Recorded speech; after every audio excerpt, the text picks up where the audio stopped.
이 시간 함께 보실 하나님의 말씀은 느헤미야 7장 1절에서 7절까지 말씀입니다. 구약 735페이지에 있는 느헤미야 7장 1절에서 7절까지 말씀, 저랑 여러분 한 절씩 교독하고 마지막 절은 함께 읽겠습니다. 성벽이 건축됨에 문짝을 달고 문지기와 노래하는 자들과 레위 사람들을 세운 후에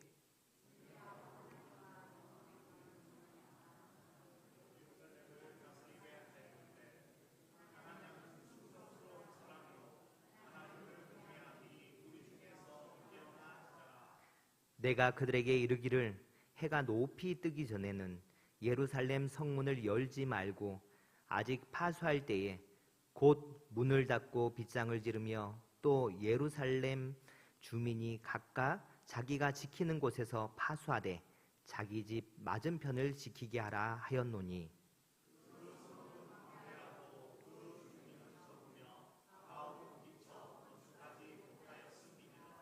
내 하나님이 내 마음을 감동하사 귀족들과 민장들과 백성을 모아 그 계보대로 등록하게 하심으로 내가 처음으로 돌아온 자의 계보를 얻었는데 거기에 기록된 것을 보면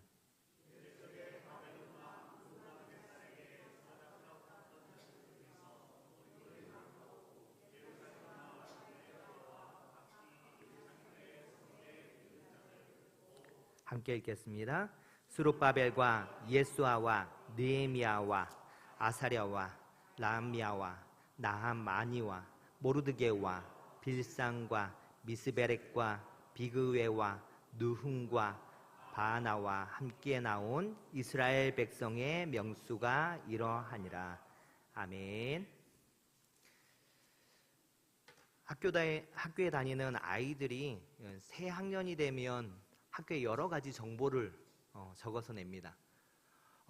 저희 자녀들도 자녀가 많다 보니까 해년마다 이것을 적어낼 때 아내가 적어내는데, 그래서 애들이 아니라 엄마가 엄청 힘들어합니다.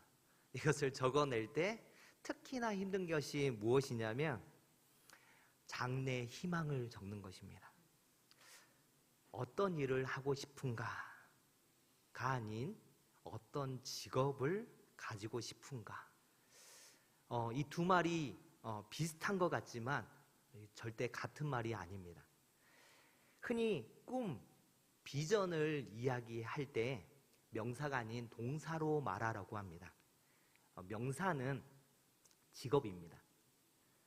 그래서 의사, 가수, 상담사, 그리고 과학자, 이런 직업, 이거의 명사로 말하는 것입니다. 학교에서 써내라고 하는 것은 이런 직업을 쓰라고 하니까 너무 어려운 것입니다. 이에 반해 동사는 지구가 아프지 않게 환경을 돌보는 일을 하고 싶습니다. 희망이 없이 죽어가는 그들에게 생명을 전하는 일을 하고 싶습니다. 자신을 알아가는 사춘기의 이 시기에 이 청소년들에게 용기를 주고 나를 발견하는 법을 알려주는 사람이 되고 싶습니다. 이렇게 명사로 말하는 것과 이 동사로 말하는 것이 많이 다릅니다. 하나님께서는 믿음의 사람들에게 비전을 동사로 품어가게 하십니다. 느헤미야도 마찬가지로 비전을 품고 살아갑니다. 우리는 일반적으로 느헤미야 하면 무엇을 떠올리냐면 52일 만에 성벽 완성, 항상 이 단어가 가장 먼저 떠오릅니다. 그런데 느헤미야서가 총 13장까지 되어 있는데 이 성벽 완공이 어디에서 이루어지냐면 6장에서 이미 이루어졌습니다. 그리고 아직 절반이나 남아 있습니다. 느헤미야서 1장을 보면 거기에 느헤미야가 기도 중에 하나님께서 느헤미야에게 이 이스라엘 공동체 회복에 쓰임받길 원하는 마음을 넣어주십니다. 그래서 느헤미야가 페르시아 왕궁의 술 맡은 관원에서 이 예루살렘으로 온 것은 예루살렘 총독이 되어서 금이 환영하기 위한 것도 아니고 또한 성벽 완공이라는 이 자기의 업적을 남기기 위한 것도 아니었습니다. 오직 하나님께서 그에게 보여주신 비전, 바로 이스라엘 공동체의 회복을 이루기 위함이었습니다. 그래서 느헤미야는 성벽 완공에도 멈추지 않고 계속해서 하나님이 자신에게 맡기신 일들을 감당해 갑니다. 한 번쯤 들어보셨을 것인데요. 성을 함락시키는 것보다 더 어려운 것이 함락한 성을 지켜내는 일이다 라는 말이 있습니다. 사랑하는 여러분, 결혼하기 전보다 결혼한 후가 어렵습니다. 자식을 임신했을 때보다 출산한 이후에 낳은 후가 더 어렵습니다.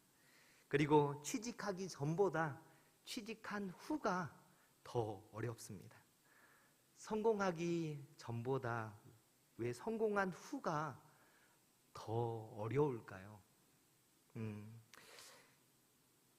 성공한 이후에는 이제부터는 지켜가는 싸움을 해야 하기 때문에 그렇습니다.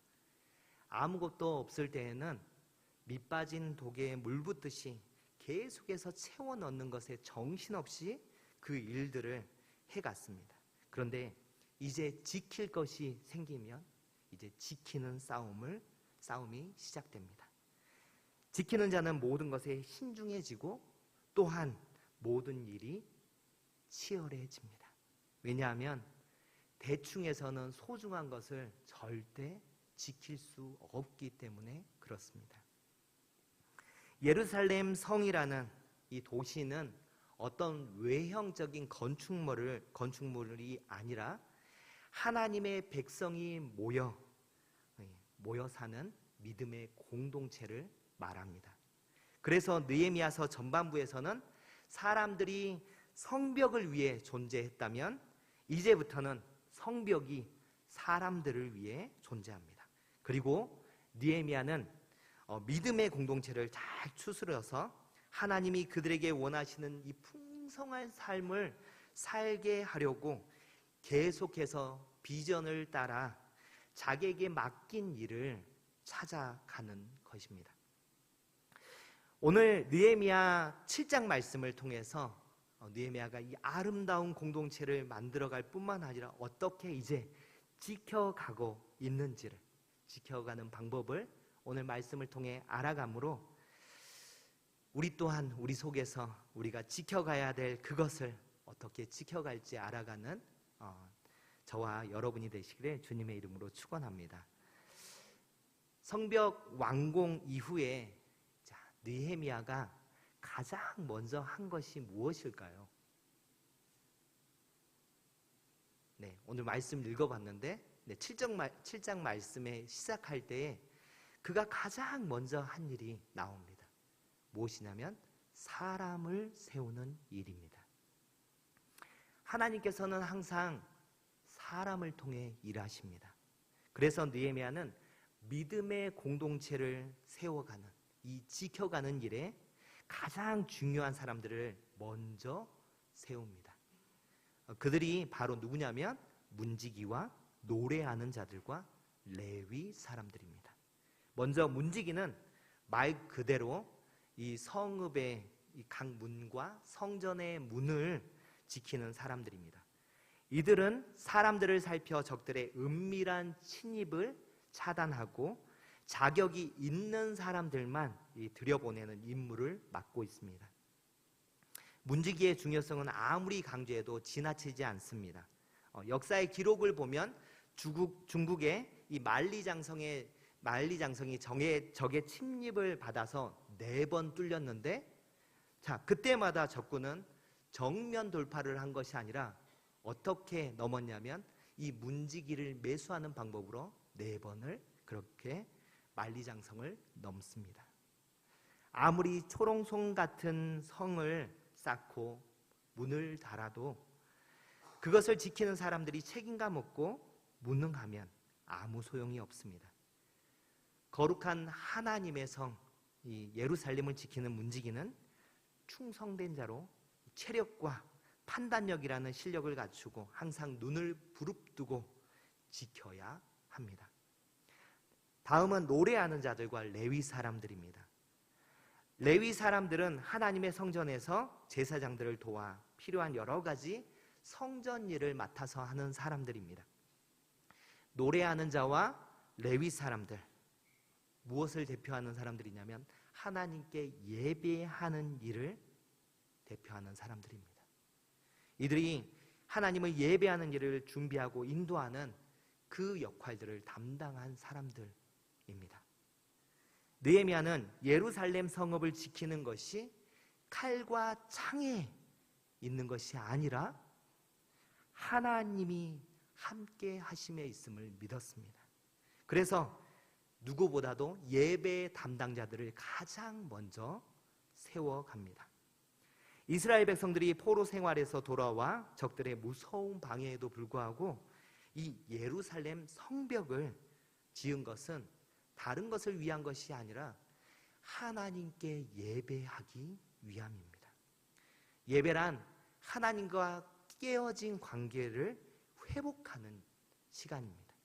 이스라엘 사람들이 나라가 망하고 적의 포로로 끌려가게 된 것은 그들에게 이 예배가 무너졌기 때문에 그렇습니다.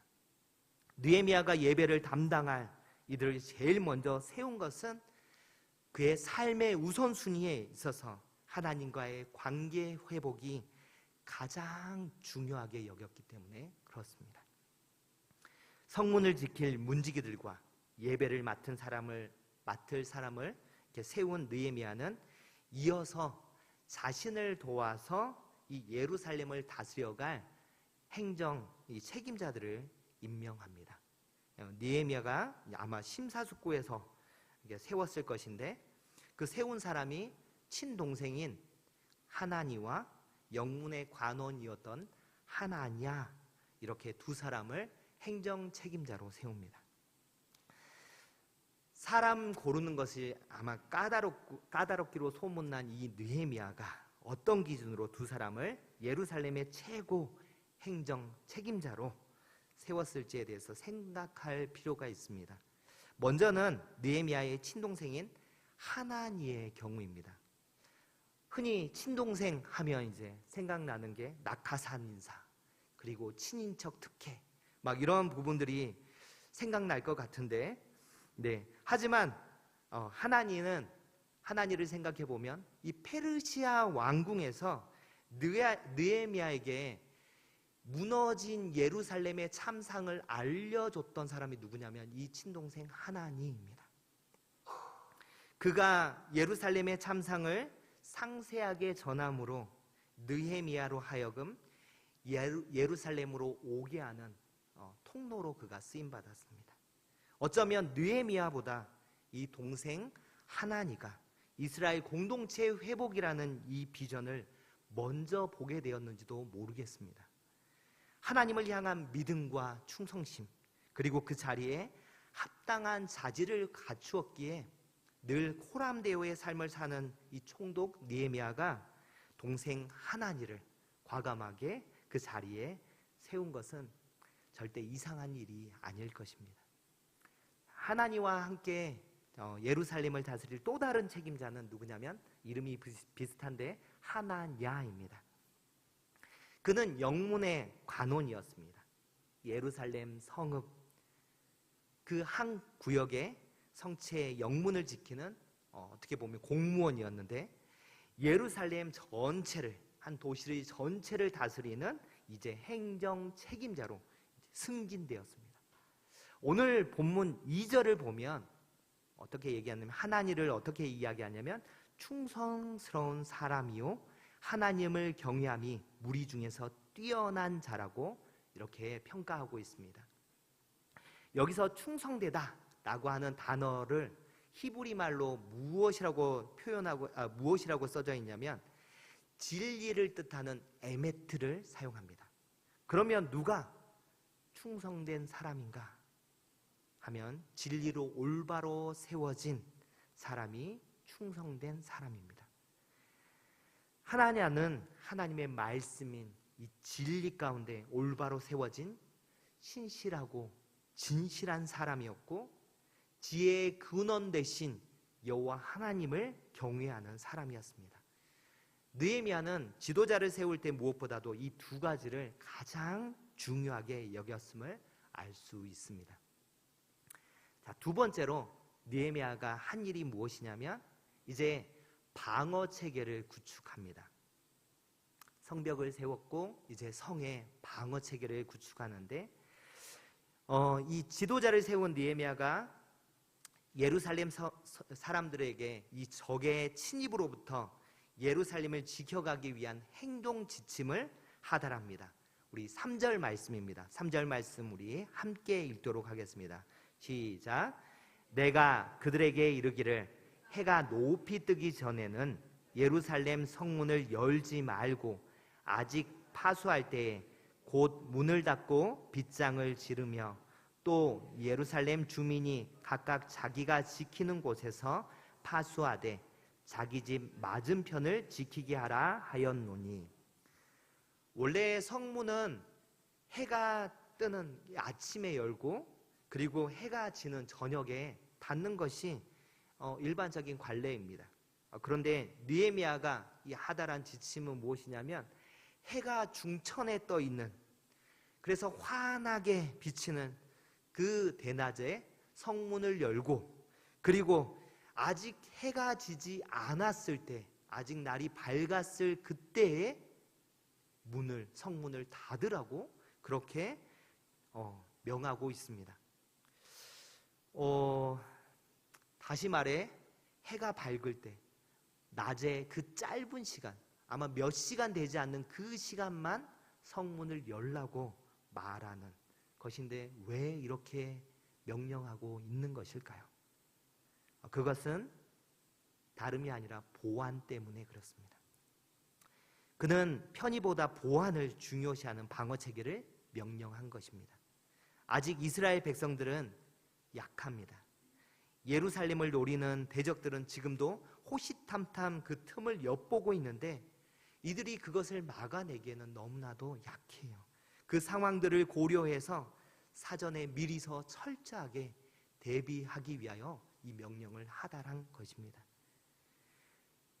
이것을 보면서 우리는 연약한 우리가 늘 깨어 있어야 함을 늘 생각해야 합니다. 데살로니가 전서 5장 6절에서 8절까지 말씀이 있습니다. 우리 이 말씀 함께 읽어보겠습니다. 시작. 그러므로 우리는 다른 이들과 같이 자지 말고 오직 깨어 정신을 차릴지라. 자는 자들은 밤에 자고 취하는 자들은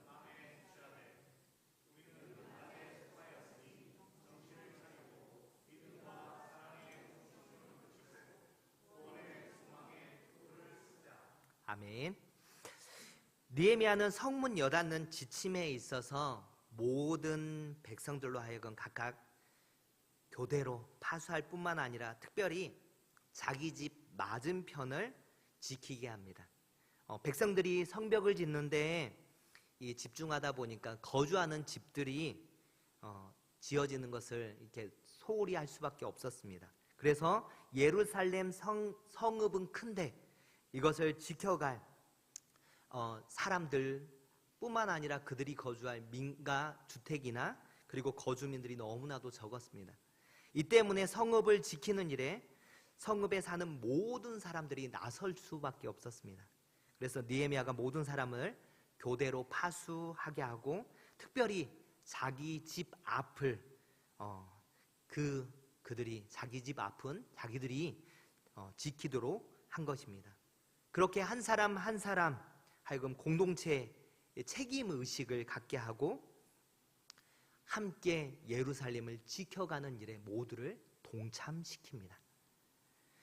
예루살렘 성 전체의 안전은 자신과 가족의 안전과도 직결되어 있기 때문에 잠시라도 경계를 늦추지 말라는 것입니다. 한 사람이 지키는 그 한 부분만이라도 무너지게 되면 성 전체가 무너짐을 모두에게 경각심을 갖게 알려주고 있습니다. 느헤미야는 혼신의 힘을 다해서 재건한 이 성벽이 더 견고하게 세워질 수 있게 지금 철저하게 방어 체계를 구축해 갑니다. 예루살렘 성 방어를 특정 지도자나 소수의 파수꾼들에게만 맡기지 않고 백성들 전체에게 맡기는 것을 보면 이 믿음의 공동체를 지켜가는 것 또한 지도자 몇 사람만이 아닌 공동체 전체가 함께 책임져야 하는 것을 우리에게 깨닫게 합니다. 오늘날도 주님의 몸된 교회를 무너뜨리는 사탄의 공격이 끊이지 않습니다. 이 공격을 막아내는 영적 싸움은 우리 목회자들뿐만이 아니라 모든 성도님들의 몫입니다. 가정의 영적 건강을 지켜가는 것도 마찬가지입니다. 가족 모두가 함께 그렇게 가정 예배를 통해서 또한 함께 그 사탄의 공격으로부터 지켜가는 것입니다. 아무도 내 신앙을 대신 책임지지 않습니다. 우리 각자에게 맡겨진 자기의 집 앞을 책임 있게 지켜가는 저와 여러분 되기를 소망합니다. 마지막으로 세 번째입니다. 세 번째, 느헤미야가 세 번째로 한 일은 예루살렘 성의 내실을 다지는 것이었습니다. 52일, 2달도 되지 않은 이 짧은 시간에 총력을 기울여서 예루살렘의 성벽을 완공해 놓으니까 당장에 닥친 문제가 무엇이냐면 이 내실이 너무 다져지지 않았습니다. 속빈 강정이 되어버린 이곳을 속빈 강정이 아닌 꽉 찬 예루살렘 성, 이 평화의 성읍으로 만들어가기 위해서는 누가 필요했냐면 사람이 필요했습니다. 4절입니다. 4절 말씀 함께 읽겠습니다. 4절 시작. 그 성읍은 광대하고 그 주민은 적으며 가옥은 미처 건축하지 못하였음이니라. 자, 이 문제를 해결하기 위해서 느헤미야는 1차 귀환민들에 대한 대대적인 인구 조사를 실시합니다.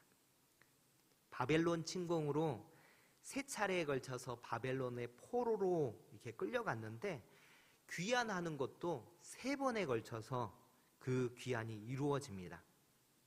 근데 그 중에서 1차로 귀환한 사람들이 대략 BC 538년경에 돌아오게 되는데 이들이 약 5만여 명 정도가 됩니다. 자, 이들이 돌아왔습니다. 그런데 이들이 어떻게 살고 있는지 잘 모릅니다. 왜냐하면 그들이 돌아온 지 한 대략 100년 정도가 지금 흘러간 상황이에요.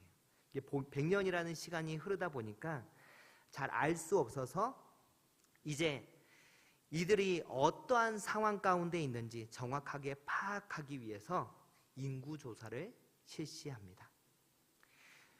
이스라엘 땅 여기저기에 흩어져 살고 있으면서 이들 안에는 이 민족적 특성을, 이 단합된 민족적 특성을 유지하기가 너무나도 힘들었습니다. 그래서 느헤미야는 흩어진 백성들을 모아서 함께 대적들의 위협에 대항하고 예루살렘을 지키는 중추 세력으로 세우고자 했습니다. 5절을 보면 느헤미야가 이렇게 얘기합니다. 내 하나님이 내 마음을 감동하사 귀족들과 민장들과 백성을 모아 그 계보대로 등록하게 하심으로. 그러니까 이것은 하나님이 감동하심으로 이것을 행하게 하신 것입니다.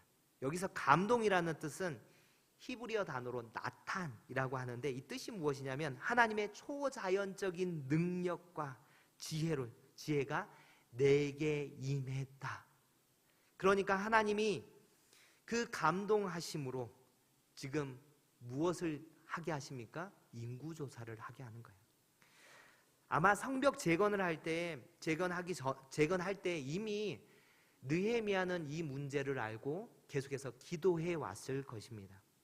그리고 하나님의 때에 하나님께서 친히 느헤미야에게 감동하심으로 이 1차 포로 귀환자들에 대한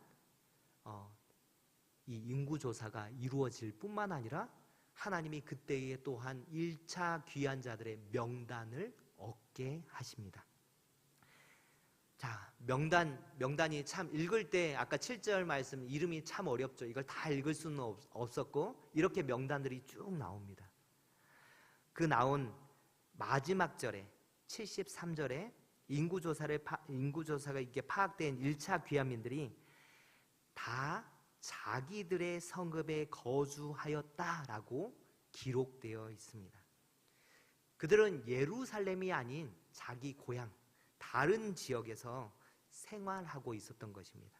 그래서 오랫동안 황폐한 상태로 이 방치되어 있던 예루살렘에 거주할 사람들이 별로 없었기에 사람들을 채워넣는 이것을 위해서 느헤미야는 인구조사를 통해서 이 흩어진 하나님의 백성들의 소재를 파악했던 것입니다. 그리고 나중에 이 파악했던 것을 11장에 가면 보게 되는데 느헤미야는 이 인구조사를 기반으로 누구를 예루살렘에 거주하게 하냐면 백성의 지도자들을 필수로 백성의 지도자들은 반드시 예루살렘에 거주하게 합니다.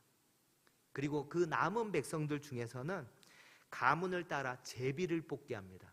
이 제비를 뽑아서 10분의 1에 해당되는 이 백성들이 예루살렘으로 이주할 수 있게 이 재배치를 시작합니다.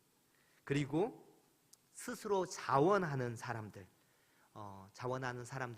이 예루살렘에 살게 하면서 예루살렘 성이 이 이스라엘 백성의 중심지가 되어갈 수 있게 수도가 수도답게 세워갈 수 있게 그 예루살렘을 채워갑니다. 이것이 언뜻 보기에는 성벽 재건 못지않게 힘든 일인데도 하나님께서는 느헤미야에게 필요한 능력과 사람들을 붙여주셔서 이 일을 가능케 합니다. 이렇게 느헤미야는 하나님의 임재를 상징하는 예루살렘 성, 이 평화의 성의 내실을 다져간 것입니다. 말씀을 마치려 합니다. 성벽 완공으로 느헤미야의 할 일이 끝난 것이 아닙니다.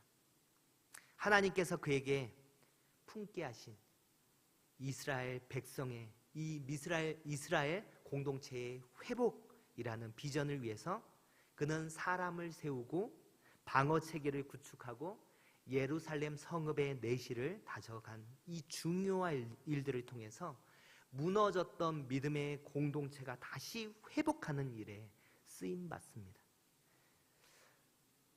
이 말씀 속에서 우리 사천교회 안에서도 우리 교회에 맞게 이 말씀을 적용함을 통하여 아름다운 공동체로 우리 공동체가 사천교회가 아름답게 세워져가고 쓰임받는 일들 가운데 하나님의 은혜가 충만하기를 주님의 이름으로 축원합니다.